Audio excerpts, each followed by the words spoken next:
Hello, this is Elizabeth, and I'm here with a story from the 1001 Nights that was originally told by the storyteller Scheherazade to her master, the Sultan. Long ago, in the city of Baghdad, there lived a man named Sinbad the Hamal. He made his living by lugging around heavy objects on his head. In short, he was a porter, as hard-working as he was poor. One exceedingly hot and dusty day, he was weary and sweating, and not sure if the heat or his load was causing him the most trouble. He staggered past the entrance of a wealthy merchant's house. The sight of a bench by the gates was so tempting that he could not resist setting down his load and sitting down for a while. As he rested, he felt a pleasant breeze and heard the sound of a lute playing and light voices full of laughter and song. He stood up and pushed the gates open slightly. As he peeked through them, he saw a garden full of flowers and servants carrying all sorts of rich and delicate meats. The delicious aroma greeted his nostrils and filled him with hunger. As he stood there, he recited some lines. Each morn that dawns I awake in pain and woe. I pick up my load and off to work I go, while others live in comfort and delight, with pretty song, good food and laughter light. All living things were born in their birthday suit, but some live like lords and others like brutes. At thee, O God all-wise, I dare not to rail, whose creation is just, and whose justice cannot fail. When Sinbad the porter had finished his verse, he picked up his heavy crate and started to move off. Just as he put one foot forward, there came from the gate a little servant boy, who tugged at his sleeve and said, "Step inside, my lord wishes to meet you." The porter tried to make excuses, but the boy would have none of them, and eventually they went through the gate together. They walked through a majestic house to the grand dining room, which was full of lords sitting at tables laden with rich food and drink. The sound of music and laughter and lovely slave girls playing and singing filled the air. The diners were seated according to rank, and at the head of them all sat a man of worshipful and noble appearance.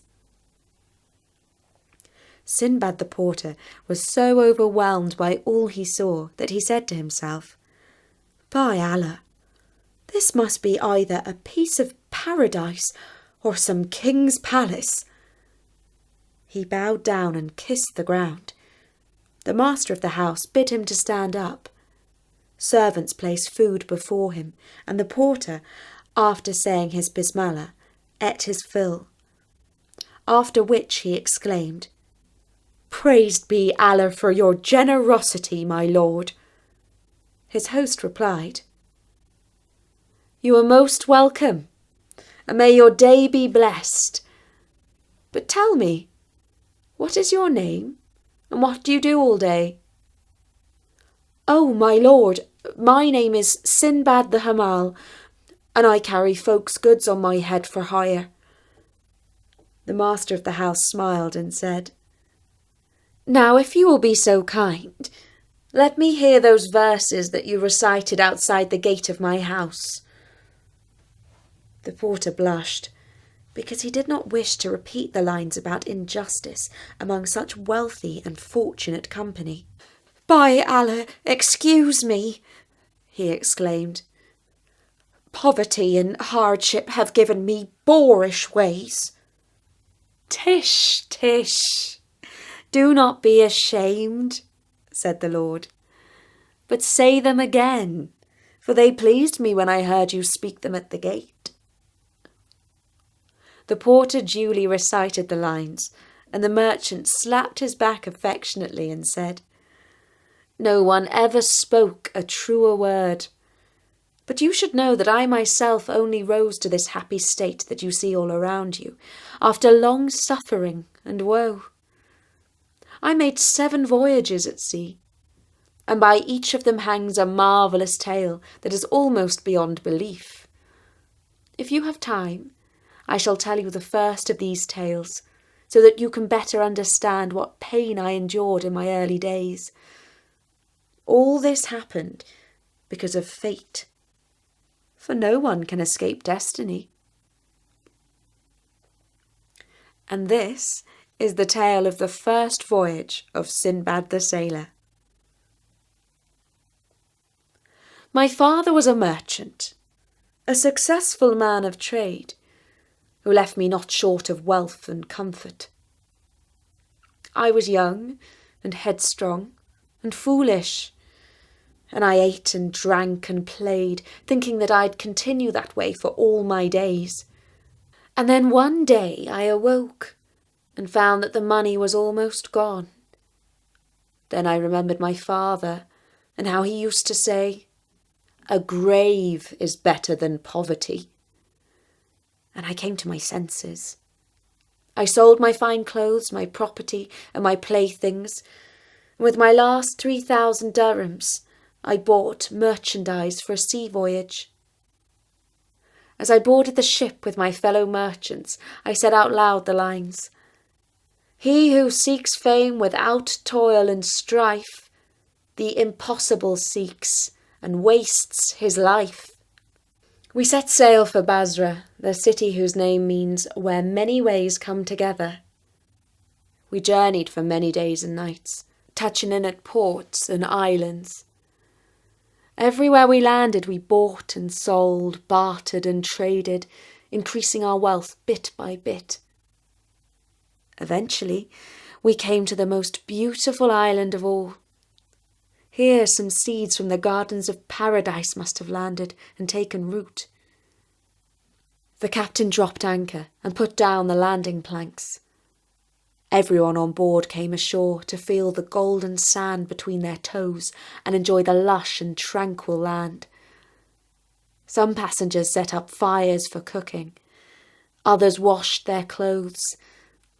A few of us contented ourselves with walking around the island and then drank and played. Then, all of a sudden, the captain, standing high up on the deck, rang the ship's bell and shouted at the top of his voice, "Everyone, run for your lives! May Allah preserve you! Drop your gear and get back to the ship as fast as you can!" We looked up in astonishment, and as we did so, we felt the ground heaving and hoeing under our feet. The formerly calm sea swirled around the island, and great waves broke against the shore. Then the very centre of the island curled up in a great arc, and those who had not made it back to the ship began to slide down into the foaming seawater. I was among them, but as I fell headlong, I grabbed hold of a wooden trough for washing clothes. This saved my life, for when I found myself in the raging water, I clambered onto it. For a while the waves tossed me to and fro as I sat astride my makeshift lifeboat, but I managed to stay afloat. I now saw that we had not landed on an island as we had thought, but on the back of an enormous whale. Somehow sand had settled on him, and trees and vegetation had grown on his back. He must have lain still for many a year, but when we landed on him, and some of us started fires, that must have annoyed him and woken him from his sleep. He flipped his tail and thrashed the water, and a great wave picked me up and washed me further still. Now I was truly on my own, with no chance of being picked up by the ship. Night fell, and I prepared to meet my doom. but the morning brought me to the shore of a high-hilled island. I scrambled ashore, where I found my legs were cramped and my feet numb. I fell onto the ground like a dead man, and lay for a long time with my eyes closed. It was some time before I began to crawl on my hands and knees towards the edge of the woods, where I found nuts, berries, and reviving spring water. Feeling somewhat better, I began to explore the island, and found it to be a pleasant one. After walking some time, I caught the outline of a living thing. Drawing closer, I saw it to be a beautiful and noble horse, tethered on the beach. I stooped down and picked a clutch of long grass still wet with the morning dew, and took it to the horse, who was a gentle and lovely mare. She nibbled it out of the palm of my hand. Then, all of a sudden, something startled her. She neighed and pulled at her rope. Looking round, I saw emerging from the waves a giant horse, a white sea stallion, who was coming for the mare. I was as startled as the mare by this impossible creature, and I ran back to the cover of the woods. From there, I saw that the stallion had taken the mare's rope in his mouth and was dragging her into the sea where surely she would drown. This sight filled my heart with pity. I picked up a stick and ran back to the beach, where I began to beat the sea stallion around the head. He might surely have turned and kicked me to death, but so furious was my attack that he thought better of it and ran back into the waves from where he had come. The mare was still frisking to and fro with fright, but I took the rope and calmed her down. A few minutes later, I was joined on the beach by a man who called out to me. "Who are you, and where are you from?" "My lord," I replied, "I am Sinbad the sailor, whose ship landed on the back of a great whale, and who would have drowned had not Allah preserved me and sent me a wooden trough, clinging to which I was washed ashore here on this lovely island. And now I've told you who I am. Please return the favour and tell me who you are." He replied, "I'm one of the king's grooms, and I look after his favourite mare, whom you just saved from being dragged into the sea and drowned by the sea stallion." And this encounter proved to be my great fortune, for the groom led me to the capital city and the palace. Here I had the honour of meeting King Mirjan, and when I told him my story, he marvelled and said, "By Allah, you have indeed been miraculously preserved.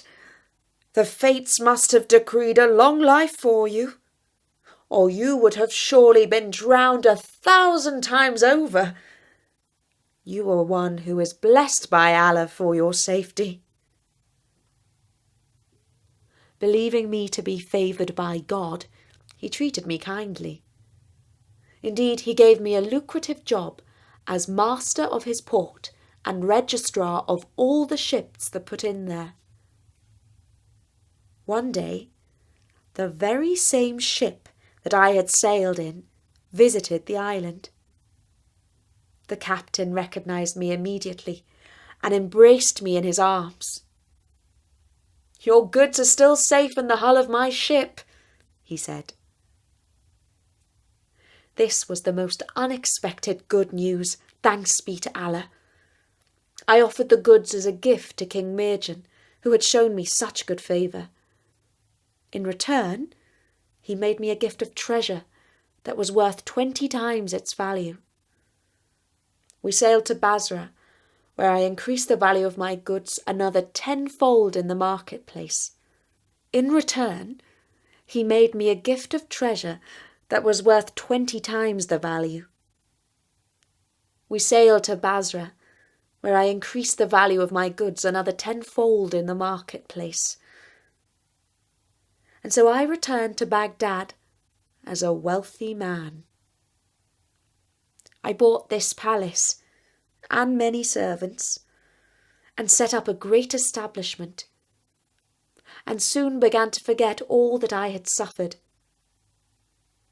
This, then, is my first miraculous story. Tomorrow I shall tell you the tale of my second of 7 voyages, if you will return to my house. And so saying, Sinbad the sailor gave Sinbad the porter 100 gold coins for his time, and the porter left for his humble home, pondering his great good fortune. And that was the story of the first voyage of Sinbad the sailor. I'll be back at storynori.com to relate more of the marvellous adventures of Sinbad. But for now, from me, Elizabeth, goodbye.